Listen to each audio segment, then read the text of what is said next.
Nous vivons une époque dangereuse. L'année dernière, plus de 100 soldats de la paix ont perdu leur vie. Observons maintenant un moment de silence en l'honneur des 126 héros de 38 pays qui sont tombés en servant sous le drapeau des Nations Unies en 2014.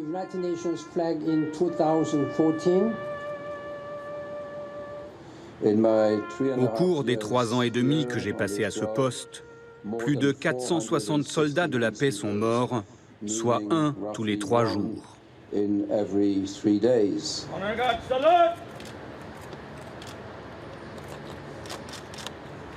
Une fois par an, l'ONU se souvient de ces morts.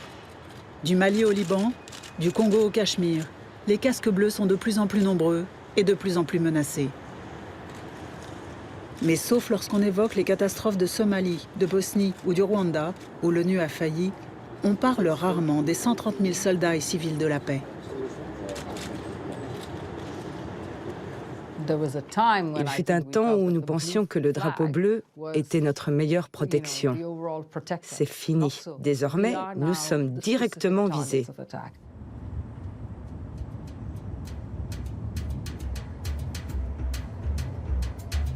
En ce moment, dans ce contexte difficile, des casques bleus patrouillent dans des zones à risque. Ils désarment des combattants, ils soutiennent des élections, ils défendent les droits de l'homme, ils déminent et bien d'autres choses encore. Souvenons-nous aussi que la grande majorité des casques bleus proviennent de pays en voie de développement. We, the people of the United Nations, determined to save succeeding generations from the scourge of war, do hereby establish an international organization to be known as the United Nations. Au printemps 1945, les délégués de 46 États créent dans l'enthousiasme l'Organisation des États du monde. Ils en sont persuadés. Le but premier de l'ONU, c'est d'empêcher les millions de morts, de réfugiés et les destructions sans fin des 2 guerres mondiales. Mais personne ne peut encore imaginer que pour cela, l'ONU va inventer un étrange concept, les soldats de la paix. Le concept de soldat de la paix et d'utiliser la force pour établir la paix peut paraître étrange. Vous n'êtes pas là pour combattre, vous êtes là pour faire la paix.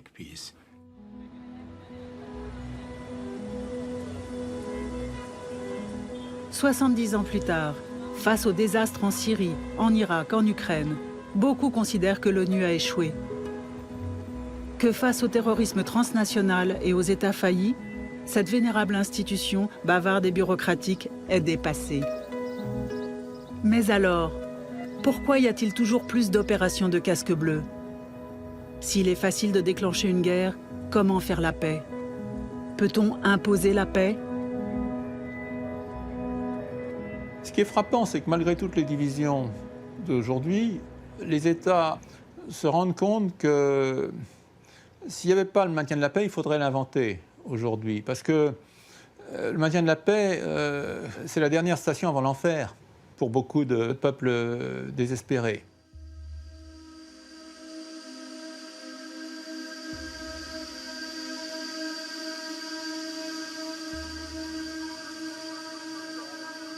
Au Liban Sud, à quelques mètres d'Israël, à quelques kilomètres de la guerre civile syrienne, des casques bleus indiens occupent un poste avancé 24 heures sur 24, 7 jours sur 7. Leur mission, stabiliser la zone des fermes de Sheba, une région contestée entre armées israéliennes et libanaises. Israël et le Liban sont en guerre depuis 1948. Les 2 États n'ont jamais signé de paix. L'ONU est présente depuis cette époque, ce qui en fait la plus vieille mission de paix. Objectif, maintenir le fragile cessez-le-feu le long de la ligne bleue. Aujourd'hui, l'UNIFIL compte 11 300 casques bleus venus de 38 pays. KK for RK over. RK message pass over. Okay, nothing else. Out. Presently we are out. Nous sommes actuellement en patrouille dans ce que nous appelons une opération anti-lance-roquettes. Nous faisons des rondes pour vérifier si des activités suspectes sont en cours ou ont lieu dans cette zone. Nous occupons le terrain, nous cherchons des sites de lancement possibles, puis nous retournons sécuriser ces lieux. Message pass over. On approche de la zone, terminé. Là, on passe à un poste de contrôle de l'armée libanaise. On dit bonjour à tout le monde.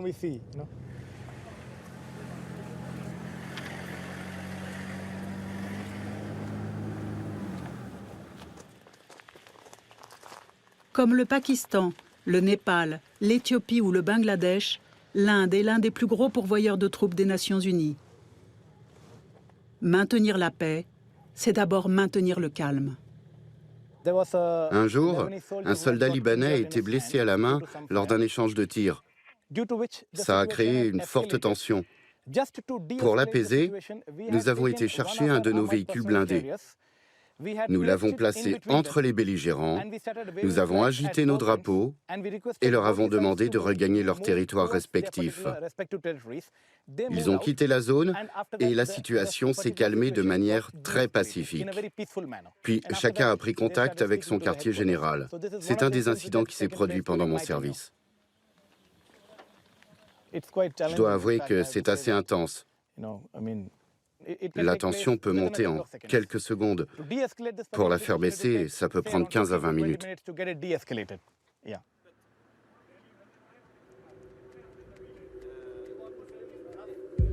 Cela peut paraître banal, presque insignifiant.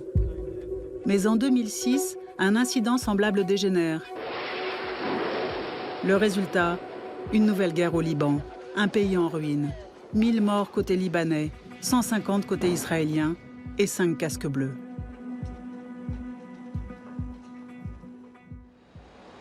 Pour empêcher un nouveau conflit, l'ONU décide avec l'accord des belligérants de renforcer ses troupes. Doublement des casques bleus, dont de nombreux Européens, des bateaux pour sécuriser la mer, des radars, des chars. Mais certaines troupes déployées arrivent directement d'Irak ou d'Afghanistan et se croient parfois encore en mission de combat. Chaque pays a ses raisons de venir ici. Prenons le cas des Français. Je les connais depuis 1978. Ils viennent, ils repartent, ils ont leur propre façon de penser. Ils sont arrivés avec des chars de combat, 13 chars d'assaut Leclerc. Excusez-moi, mais qu'est-ce que vous allez faire avec ces chars? Vous avez 13 chars de combat? Israël en a 1300. Vous allez faire la guerre? Vous allez faire la guerre à qui avec ça? Que s'est-il passé? Ils les ont peints en blanc. Vous avez déjà vu des chars d'assaut blancs? C'est des ambulances ou quoi? Puis ils ont commencé à les utiliser en patrouille. Les gens se sont plaints. Dans un village, un maire m'a dit « Monsieur, même les Israéliens ne nous font pas ça. Comment peuvent-ils faire des patrouilles avec des chars la nuit? Nos enfants ont peur. » Sans connaître, sans comprendre le terrain, on a agi de manière purement militaire.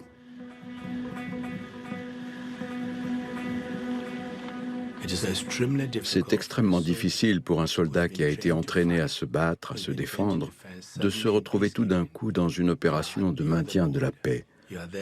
Vous êtes là pour vous assurer que tout le monde est pacifique, pas forcément pour utiliser votre arme. Depuis, les chars ont été renvoyés et les casques bleus patrouillent les 120 km de la fameuse ligne bleue, fragile ligne de démarcation, faute de frontières reconnues entre les deux pays en guerre.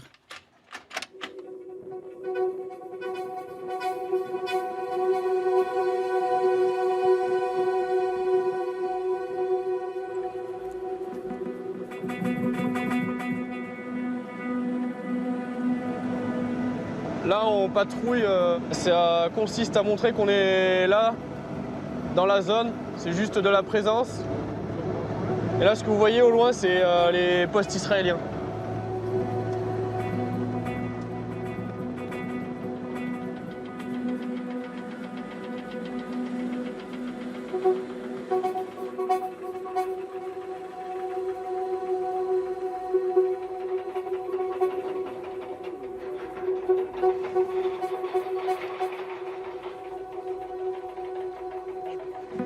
Tu noteras dans ton compte rendu qu'on a vu une route, qu'on a noté une petite activité sur la Blue Line, donc côté israélien. Bien reçu.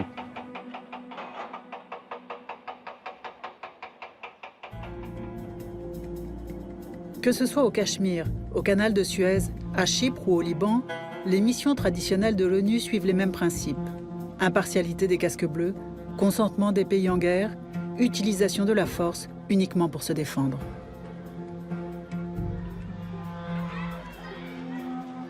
Les soldats observent. Ils tentent d'empêcher toute provocation qui pourrait relancer le conflit entre deux États. Ils en profitent aussi pour aider la population locale.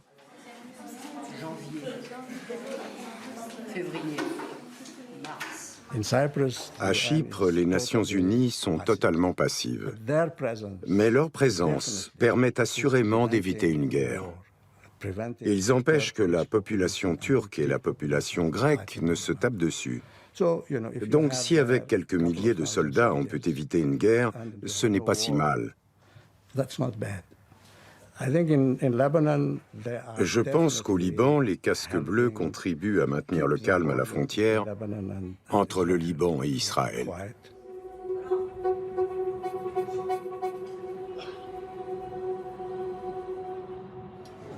Quand je me rends au sud Liban, je fais des enquêtes informelles.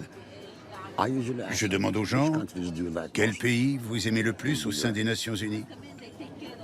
Jusqu'ici, les gens répondent toujours les Indonésiens.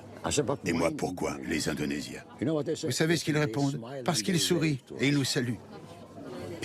Maintien de la paix, sourire et saluer. Parce que les villageois, les Libanais du Sud, ils n'attendent pas grand-chose de l'UNIFIL.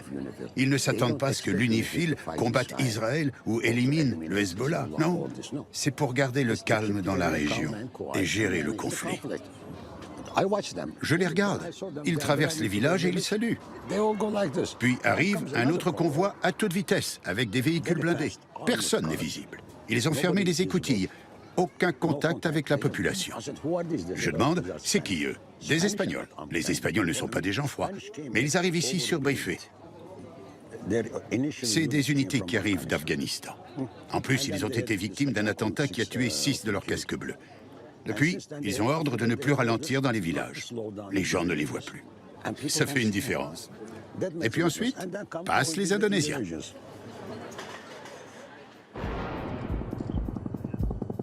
Fin janvier 2015, un nouvel échange de tirs entre Israéliens et Hezbollah libanais dégénère. Patrouilles attaquées, missiles, bombardements meurtriers le long de la ligne bleue. Tous les ingrédients d'une nouvelle guerre sont réunis. Mais depuis la guerre de 2006, l'UNIFIL a créé un discret mécanisme pour permettre aux Israéliens et aux Libanais de se parler. C'est le seul au monde. Ces meetings tripartites sont tellement sensibles qu'il n'en existe aucune image. Pendant la crise, j'ai immédiatement contacté les deux parties à différents niveaux, au niveau institutionnel et au niveau tactique. Les deux parties ont été capables de discuter des problèmes et des incidents de manière très constructive. Et en très peu de temps, nous avons ainsi pu éviter que cela ne dégénère en une situation dramatique, très dangereuse. Nous ne sommes pas ici dans une opération de type chapitre 7, où nous aurions mandat d'effectuer des actions contre un ennemi. Il n'y a pas d'ennemi ici. Nous opérons sur la base du principe d'impartialité et nous continuerons ainsi même s'il y avait une détérioration de la situation dans la région.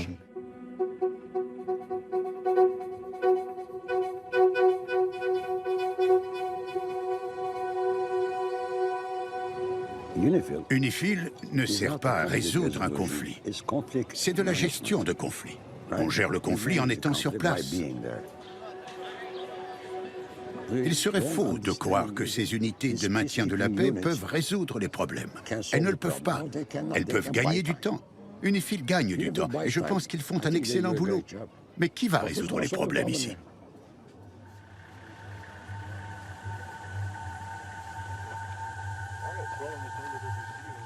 Tant qu'Israël et le Liban ne voudront pas la paix, il n'y en aura pas. Tous les jours, l'ONU continue donc de patrouiller le long des mêmes points sensibles.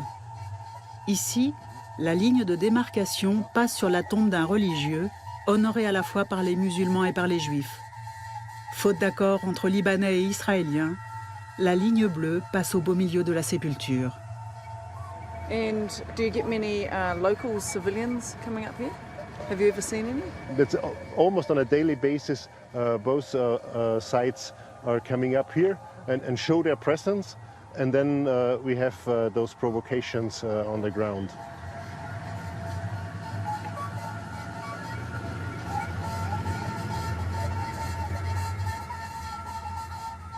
Je crois que faire la paix pour les autres, c'est pas possible. On peut les aider, mais s'il n'y a pas ces acteurs qui sont engagés pour la paix de leur pays, je crois que ça devient une mission presque impossible. C'est pour ça d'ailleurs que le taux de réussite sera toujours insuffisant. Parce que malheureusement, il y a beaucoup de situations où les acteurs ne veulent pas la paix.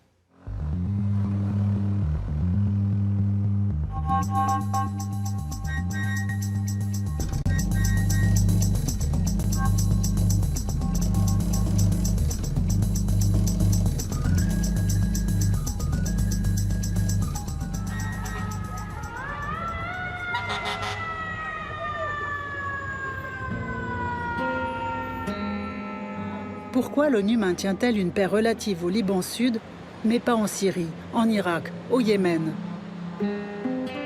La réponse ne se trouve pas au Proche-Orient, mais à New York. C'est une question difficile. Pour déployer des soldats de la paix dans une de ces régions, on a besoin d'un accord et d'une résolution du Conseil de sécurité. Et de gouvernements qui acceptent de mettre à disposition des troupes. En Syrie, en Irak et au Yémen, le Conseil de sécurité n'a pas été capable de se mettre d'accord sur une résolution.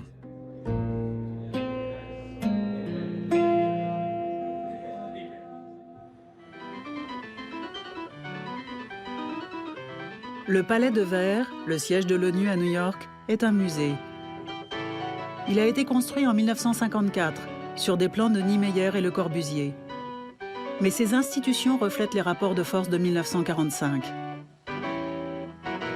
Il y a l'Assemblée générale, où chaque État est représenté, de l'Afghanistan au Zimbabwe.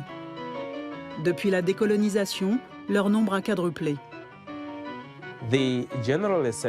L'Assemblée générale est la seule institution parmi les organes principaux des Nations unies qui est équitable. À l'Assemblée générale, mon vote a le même poids que le vote de n'importe qui d'autre. Au Conseil de sécurité, en revanche, pour ceux d'entre nous qui ont vécu sous un régime d'apartheid, on peut dire qu'une forme d'apartheid continue d'exister au sein du Conseil de sécurité. Au Conseil de sécurité, il y a les 5 membres permanents et les autres. 10 membres élus pour 2 ans pour représenter le reste des pays du monde. Le Conseil de sécurité, c'est le patron, l'organe qui décide du maintien de la paix. En 1945, les créateurs de l'ONU ne veulent pas répéter les erreurs qui ont paralysé la Ligue des Nations. D'où le fameux droit de veto accordé aux 5 vainqueurs de la guerre. Mais depuis, l'équilibre du monde a changé.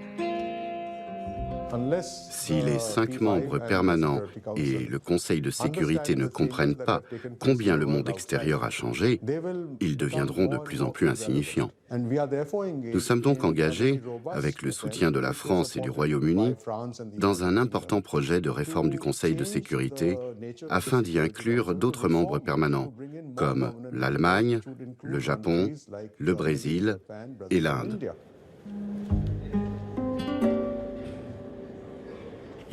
Si on ne réforme pas le Conseil, on pourrait arriver à une situation où les décisions et la suprématie du Conseil seront contestées.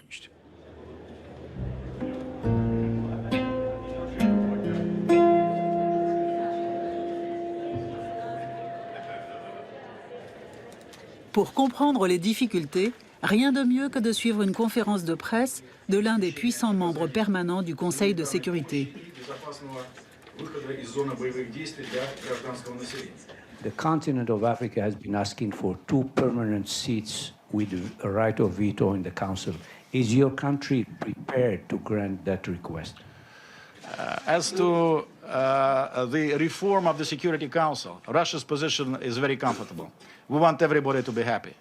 If really, if the members of the United Nations arrive at a formula which can be supported by the vast majority of members of the United Nations, will not stand in the way. There was an initiative by the French that they were looking to move, whether realistic or not, to deprive the Permanent Five of their veto power when it comes to that kind of the resolution. Would Russia agree on that? We're against everything which is tampering with the veto powers of the Security Council. Les 5 sont en désaccord sur beaucoup de choses, sauf sur le fait que la situation actuelle leur convient mieux. En restant entre nous et en conservant notre droit de veto, nous ne sommes certes pas toujours d'accord, mais c'est toujours mieux que d'avoir 5 membres permanents supplémentaires. Il faut partager, il faut créer un équilibre. Sans équilibre, il n'y a pas d'équité possible. On est tributaire de la décision des autres. Notre voix n'est pas entendue. Tant que les États d'Afrique, d'Asie et d'Amérique latine ne se mettront pas d'accord sur qui seront leurs représentants permanents au Conseil de sécurité, il n'y aura pas de réforme. Mais au-delà, il y a une autre question.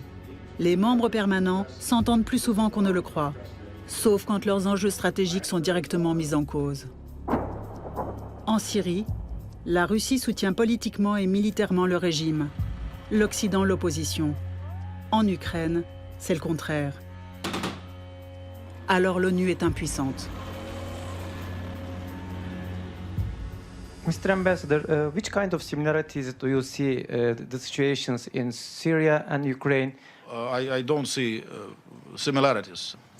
Russia has been such a staunch defender of national sovereignty and territorial integrity in the Council, whether it's Syria or many other places. I'm wondering if you're willing to include a recognition of Ukraine's national sovereignty, territorial integrity, and all of that in your humanitarian resolution.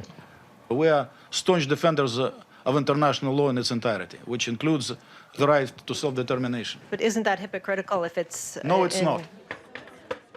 Un proverbe africain dit que les éléphants combattent ou fassent l'amour, l'herbe souffre. Quand les éléphants se battent comme en Ukraine, les Nations Unies sont comme l'herbe. Si elle s'investit là-bas, l'ONU ne fera que souffrir. Elle n'aidera pas le peuple ukrainien. Et qui enverrait l'ONU là-bas ? Tant que les Russes, les Américains et les autres ne se mettent pas d'accord, il n'y aura pas de mission de paix en Ukraine. Avec 8, 9 ou 10 membres permanents dotés de droits de veto, le Conseil de sécurité ne risquerait-il pas d'être encore plus souvent bloqué ?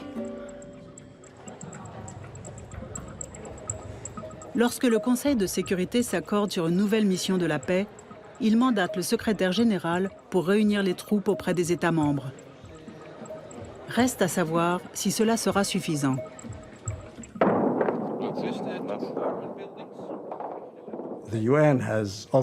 L'ONU a souvent été placée dans des situations où on lui donne un mandat à remplir sans lui donner les moyens de l'appliquer. Srebrenica est un cas d'école. Boutros Ghali a dit plusieurs fois au Conseil de sécurité « Avec 15 000 hommes, nous ne pouvons pas protéger la population en Bosnie. Ce n'est pas possible. » On lui a répondu « Non, allez-y, c'est bon. »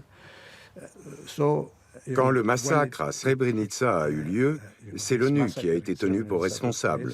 Boutros Ghali, Kofi Annan, etc. Même chose au Rwanda.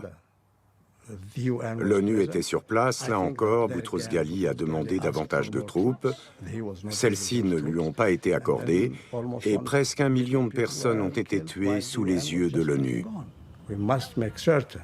Nous devons être certains que lorsqu'une mission est déployée, les objectifs à atteindre soient garantis par les moyens nécessaires.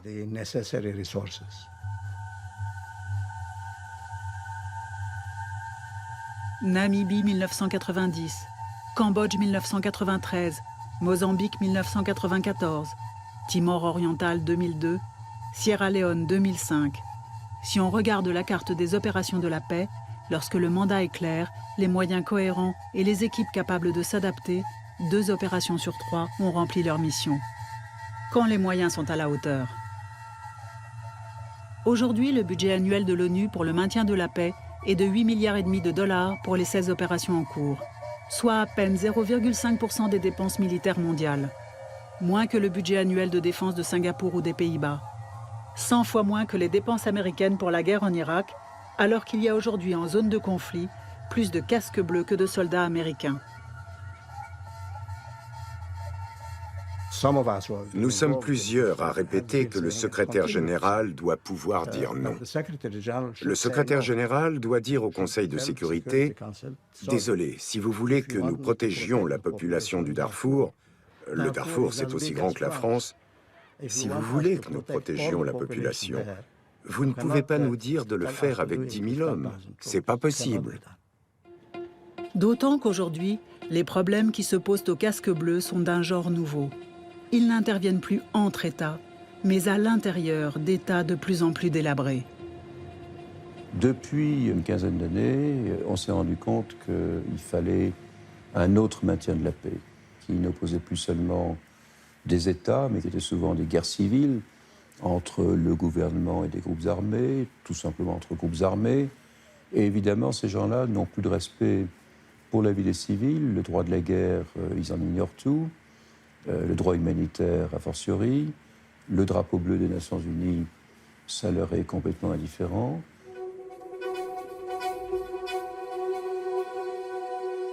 La plupart des situations dans lesquelles on déploie maintenant des casques bleus sont dans une zone grise, où c'est plus tout à fait la guerre, mais c'est pas vraiment la paix.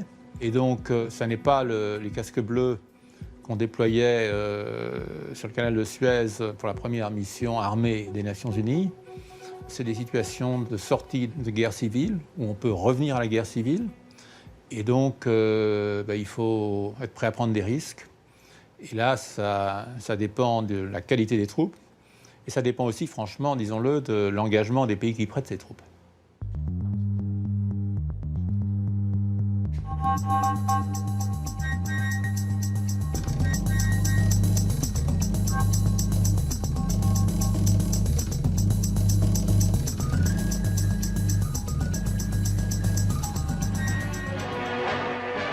United Nations forces in Katanga were harassed by the women of the province.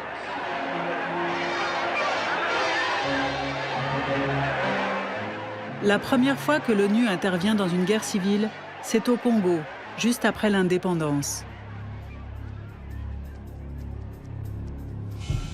En 1999, l'ONU intervient à nouveau en République démocratique du Congo. À l'époque, l'immense pays est envahi par les États voisins et en pleine guerre civile. Ces conflits vont faire 2 millions de morts, des viols de masse, 20 millions de déplacés. 40 milices armées sont encore actives dans l'est du pays. La MONUSCO est la plus grande opération de la paix de l'ONU. 25 000 hommes, dont 21 000 soldats. Et la plus difficile, protéger les 80 millions d'habitants de l'immense Congo, grand comme 5 fois la France.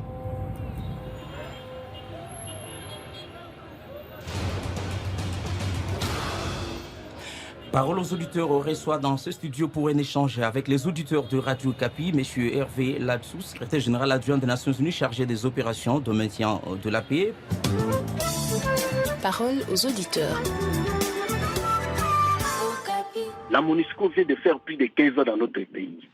Qu'est-ce qui empêche d'éradiquer définitivement les FDLR? Qu'est-ce qu'on n'a pas pu faire encore pour la sécurité du pays? C'est vrai que le travail, on est encore en plein dedans.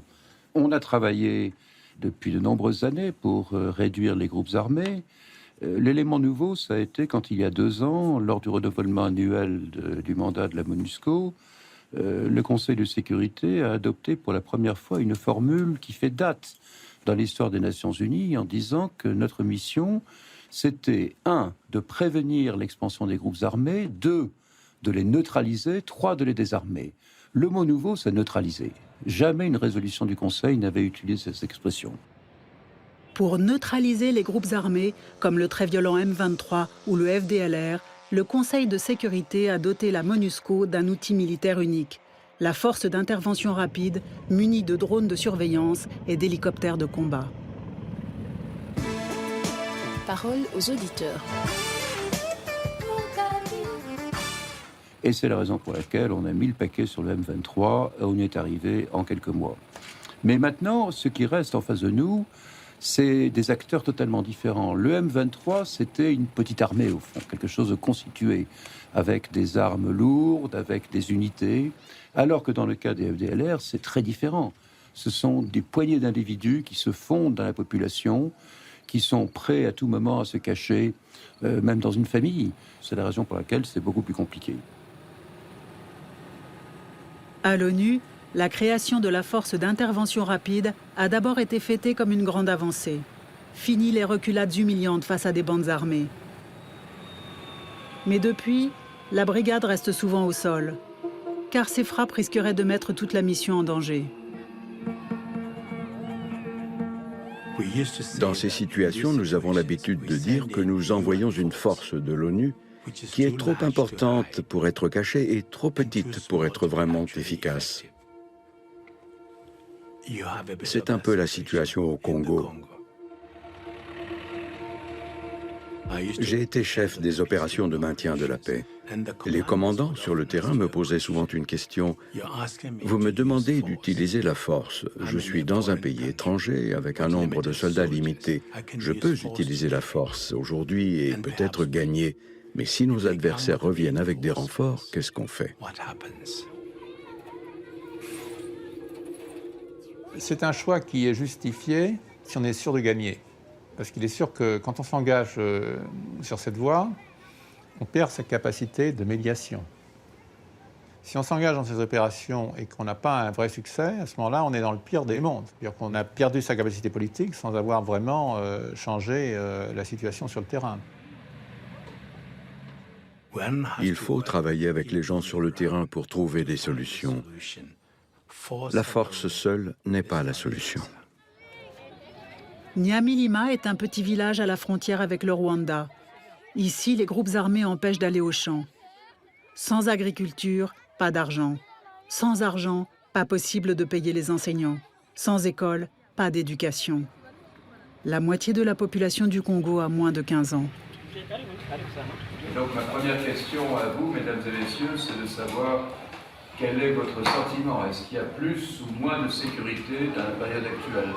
Kusema tunateseka mwa hii eneo yetu, grupu ya arme ziko mingi sana, na yenye tunalomba inaomba iendeleshe kufanya ulinzi kwa sababu hatari imetuingilia juu ya magrupu ya arme.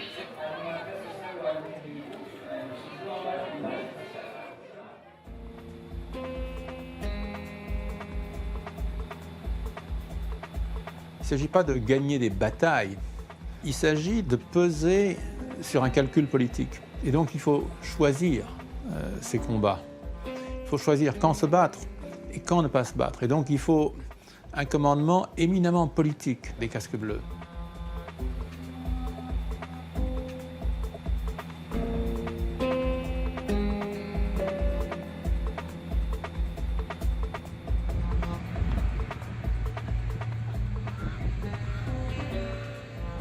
Autre étape dans l'est du Congo, un contingent égyptien fête son retour au pays. Malgré la poursuite des violences, le gouvernement congolais exige le départ de la MONUSCO. Les rapports entre Kinshasa et les Nations Unies sont tendus, depuis qu'en mars 2015, l'ONU a refusé de soutenir une offensive de l'armée congolaise contre le FDLR. La raison ? Les 2 généraux congolais en charge des opérations étaient sur la liste rouge de la MONUSCO pour des atteintes aux droits de l'homme. Nous ne pouvons collaborer qu'avec des troupes qui ne se sont jamais rendues responsables d'atteintes aux droits de l'homme. Et d'après nos informations, les unités de ces 2 généraux, pas eux-mêmes, leurs unités, ont commis des viols et incendié des maisons dans de précédentes opérations. On se met nous-mêmes dans une situation intenable si on transporte avec nos camions des militaires locaux qui vont ensuite brûler des villages.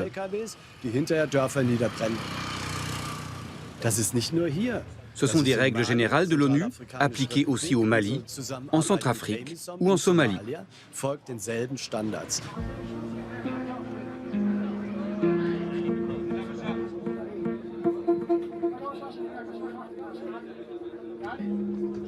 Le premier responsable de protection du civil dans un pays, c'est le gouvernement, c'est l'État souverain.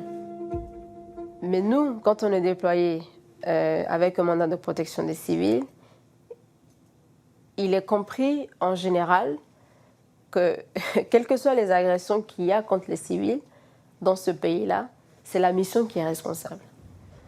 On ne peut pas mettre un casque bleu derrière chaque civil dans les pays où nous sommes déployés avec un mandat de protection des civils.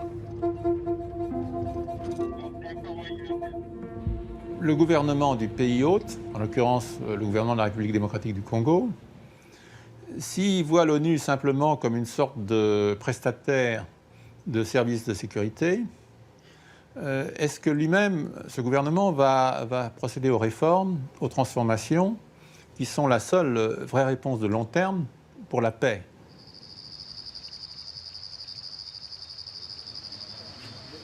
Dernier rendez-vous avec un gouverneur régional. Il faut le convaincre que face aux groupes armés encore actifs, la MONUSCO doit rester au Congo. Si on réduit les COP maintenant, si on réduit, si on ferme Libanja, si on ferme Yamelima, si on ferme Yanzale, ça serait catastrophique pour la population dans cette situation.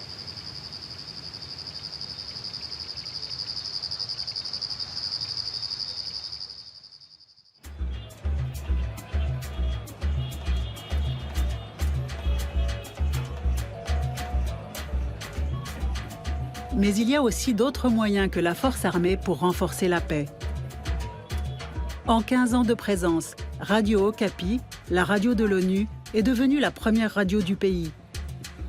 Elle donne la parole à tous les partis et surtout aux auditeurs, ce qu'aucune autre radio ne fait dans le pays. Nous vérifions nos sources, nous allons là où les autres ne vont pas. Tous les auditeurs du pays nous suivent, tous les Congolais nous suivent. Je me rappelle à l'époque, quand il y avait la guerre entre l'Est et l'Ouest, ceux qui sont à Kinshasa ne pouvaient pas aller à l'Est, ne pouvaient pas communiquer. Et je me rappelle quand on diffusait des infos sur l'Est, on avait même des gens qui venaient ici en pleurant nous demander « Mais je pensais que mon frère était mort, je l'ai suivi sur votre antenne. Je me suis rendu compte que la personne existe. » Vraiment, Radio Okapi constituait une radio d'unité pour la RDC. Et nous étions les seuls. Parole aux auditeurs. Il y a cette question sur le rôle de la MONUSCO, les élections, et ça c'est sur le plan politique bien sûr. C'est vrai, il ne faut pas réduire le rôle des Nations Unies à un rôle sécuritaire, un rôle stabilisateur. Il va y avoir, le Conseil de sécurité le souhaite, un rôle des Nations Unies dans le processus électoral, et je le dis très clairement, un rôle qui ne doit pas être simplement un rôle logisticien. On ne va pas se contenter de transporter des urnes et des bulletins de vote. Donc je pense que la fermeture de la MONUSCO, elle n'est pas pour demain, mais elle interviendra à un moment ou à un autre.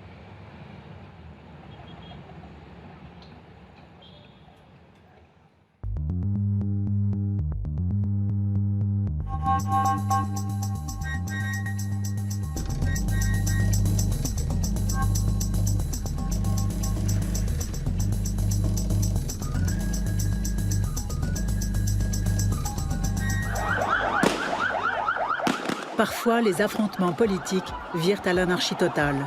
Maintenir la paix ne suffit plus. Pour protéger les populations, il faut rétablir l'État et ses institutions. Mais l'ONU peut-elle sauver tout un pays? C'est ce que l'ONU tente en Centrafrique. Fin 2012, une guerre entre milices vire au conflit entre chrétiens et musulmans. Préfectures, églises, mosquées, marchés sont pillés. Un tiers des habitants sont déplacés ou fuient à l'étranger. Une force française est envoyée en 2013 pour restaurer le calme.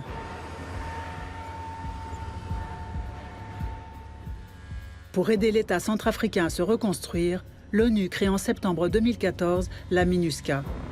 Cette mission, la MINUSCA, compte 11 000 personnes issues de 47 pays.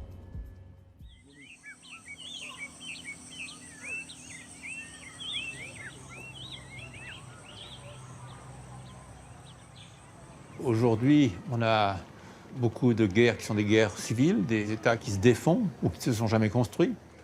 Et donc l'ONU est amenée à intervenir pour essayer de consolider des États. Et ça, finalement, c'est la chose la plus difficile qui soit. Comment intervenir dans la vie des autres? Comment les aider sans être un colonisateur? Comment se faire accepter? C'est un art difficile. Les Occidentaux l'ont découvert en Afghanistan ou en Irak. Et ce n'est pas des succès extraordinaires. C'est ce que l'ONU affronte tous les jours.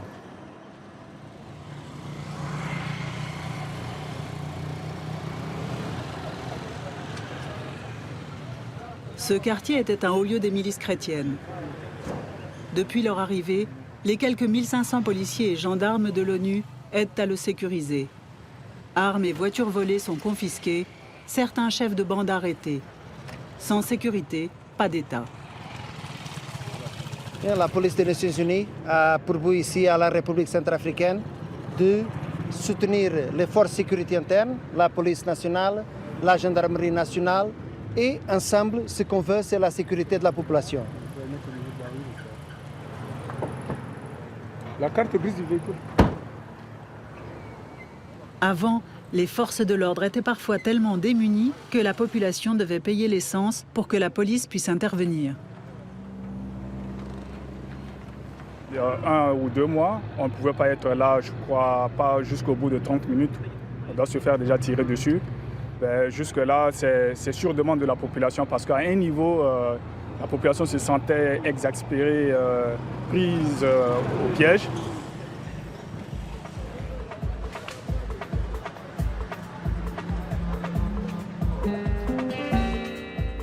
La MINUSCA protège les bâtiments publics. Elle a permis la réouverture des tribunaux, même si la plupart des dossiers ont été brûlés. La MINUSCA est en train de nous appuyer dans le domaine de la chaîne pénale. Donc, depuis l'enquête préliminaire, nous avons, avec nos partenaires de la MINUSCA, une assistance au niveau des différentes unités de police judiciaire. Et même au niveau de la prison centrale de Ngaraba, à Bangui, le périmètre est assuré par la MINUSCA. Et tout ça, ça permet de renforcer les acquis pour permettre à la justice de faire efficacement son travail. Dans ce pays grand comme la France, la sécurisation est plus lente. Mais 1 an après le chaos, écoles et administrations ont repris leurs activités. Certains réfugiés ont commencé à quitter les immenses camps, en particulier celui à côté de l'aéroport. Juste à côté du marché musulman, qui avait été dévasté par les émeutes, le commissariat fonctionne à nouveau. Là, c'est les cellules de sécurité. J'ai beaucoup de soucis dans mon service. Il me faut des moyens pour tourner mon service. Mais j'ai fait ce que je peux faire. Mais grâce avec mes frères d'armes des Nations Unies, ensemble avec eux, la mission a réussi. Depuis la réouverture, le 3e arrondissement tourne bien.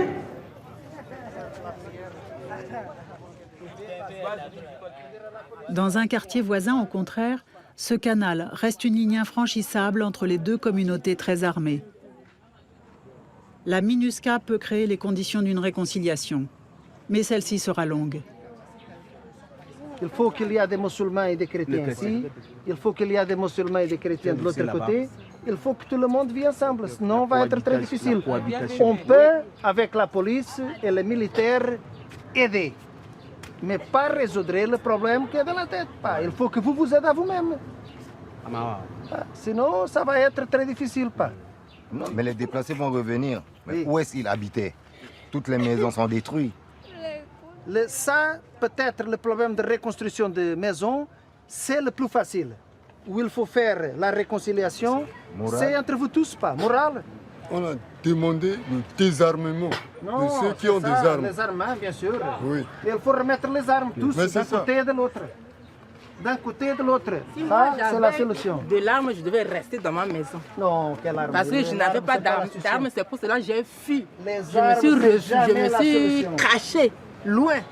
Quand je vais à l'autre côté, ils disent exactement la même chose. Il n'y a pas des armes ici, les armes sont de l'autre côté.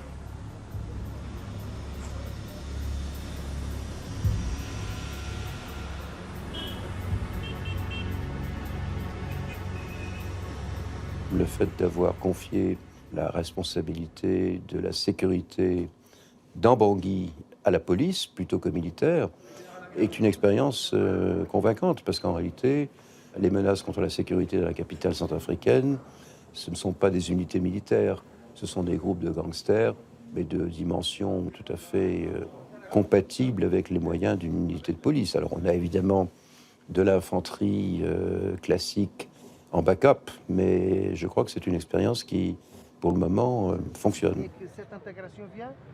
On va faire une espèce d'équilibre entre, encore une fois, des opérations coup de poing pour que les gens sachent qu'on sait ce qu'on veut, mais en même temps, la main reste tendue pour des sorties de crise volontaires et ne faisant pas appel à la violence.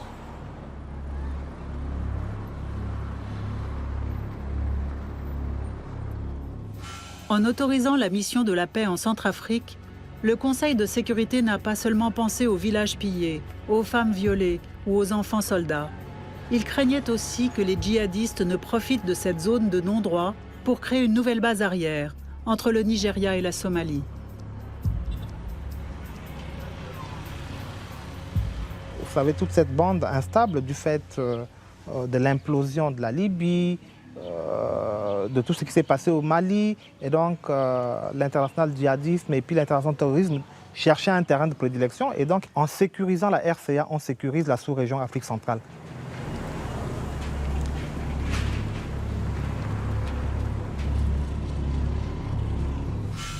De fait, au Mali surtout, mais aussi au Congo, au Golan, au Darfour, au Sud-Soudan, les missions de l'ONU sont attaquées par des terroristes. Mais est-ce une raison suffisante pour lancer les Nations Unies dans la fameuse guerre contre le terrorisme? Nous ne sommes pas un instrument antiterroriste, mais, et c'est le deuxième terme du raisonnement, nous opérons dans un environnement terroriste. Alors, il nous faut être beaucoup plus proactifs. Par exemple, on ne va pas rester dans nos bases à attendre qu'on nous envoie des obus de mortier ou des roquettes téléguidées. Nous ne prendrons pas l'initiative d'aller débusquer les terroristes là où ils se trouvent, mais si nous les rencontrons, nous ferons ce qui doit être fait dans ce genre de circonstances.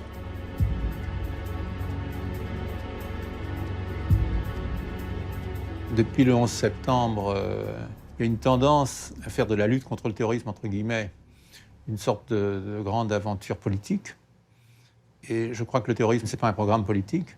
Et donc, il faut faire très attention. On s'est engagé dans une voie dangereuse.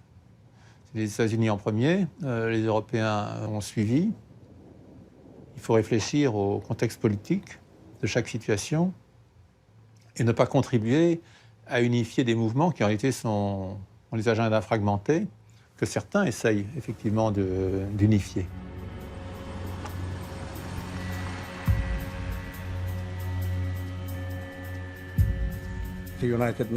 Les Nations Unies doivent comprendre qu'il est très important qu'elles continuent d'être l'organisation qui parle à tout le monde. Vous savez, c'est une organisation transparente, un immeuble de verre transparent.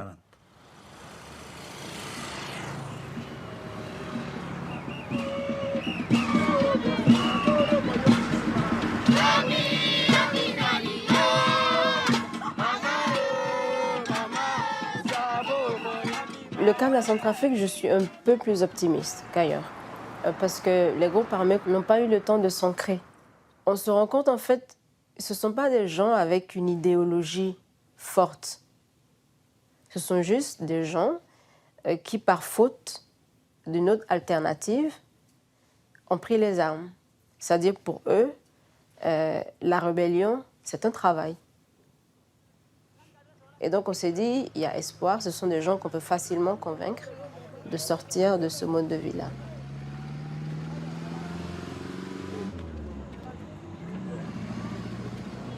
La MINUSCA est encore une jeune mission, mais elle est confrontée au même problème que la plupart des opérations de l'ONU. Il y a les cas de violence et de prostitution, et les cas terribles de viol de femmes et même d'enfants.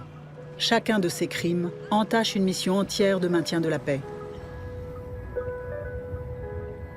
Il y a aussi le manque de troupes issues de pays riches. C'est un de mes objectifs que de corriger la situation qui existait il y a quelques années, où 96% de nos troupes venaient du tiers-monde. Nous devons mettre fin à cette situation dans laquelle les pays riches qui ont des armées puissantes, bien entraînées, ne participent pas au maintien de la paix. C'est ce que j'appelle un peu crûment une situation où les pauvres donnent leur sang et où les riches donnent leur argent. Ce n'est pas bon pour le monde.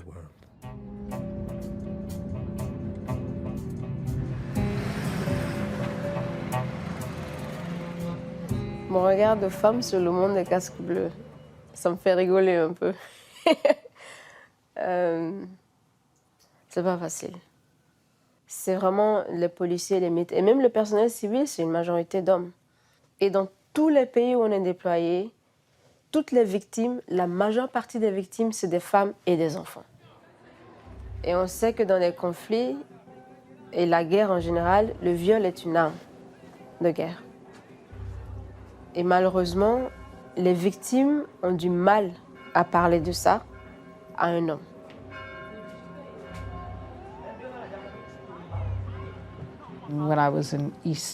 Quand j'étais au Timor oriental, nous avions pu construire dans chaque poste de police un bâtiment séparé et avoir une officier de police femme capable de comprendre exactement ce que les femmes vivaient. Cela a fait une énorme différence.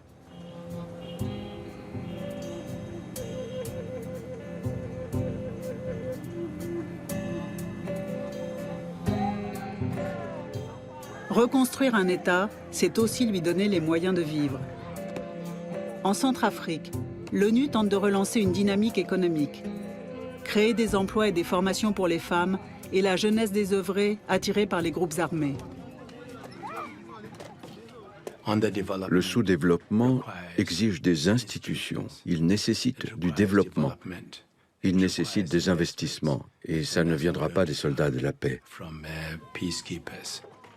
Il faut trouver un moyen de s'attaquer aux causes profondes, celles qui ont déclenché le conflit. Ensuite, cela peut aboutir à des accords politiques et la stabilité sociale qui en découlera.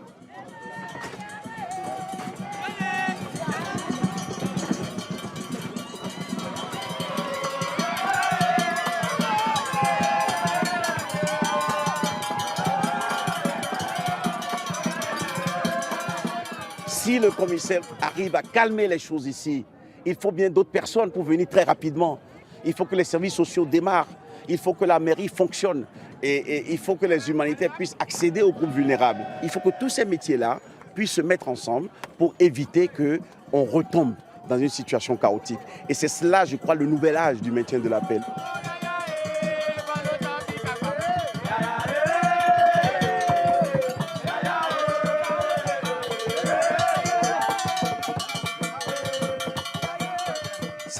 Parfois ça marche, parfois ça ne marche pas. Mais nous ne pouvons pas abandonner le navire, parce qu'autrement, nous abandonnons le monde. Et le monde, pour moi, ce sont les gens. Inventés un peu par hasard au milieu du XXe siècle, les casques bleus sont devenus un acteur quasi permanent de la sécurité collective. Tous les États ne sont pas d'accord sur comment maintenir la paix. Les débats au Conseil de sécurité en sont la preuve. Mais malgré leurs limites et leurs imperfections, les 130 000 casques bleus restent un compromis qui empêche des conflits et parvient parfois à mettre fin aux guerres civiles. Comme si le bleu de l'ONU parvenait à donner un peu d'espoir là où il n'y en a plus beaucoup. Les Américains aiment à dire que les États-Unis sont le pays indispensable. Moi, je dis que c'est l'ONU, l'organisation indispensable. C'est difficile, c'est compliqué, ça peut vous rendre fou parfois, mais vous ne pouvez rien faire sans.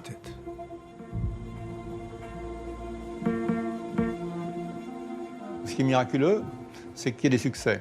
Mais ces succès valent tous les efforts qu'on fait, même quand on échoue. Parce que ces succès, quand ils arrivent, ben c'est toute la différence entre la vie et la mort pour les gens qu'on est venu aider. Donc ça vaut la peine. Thank you.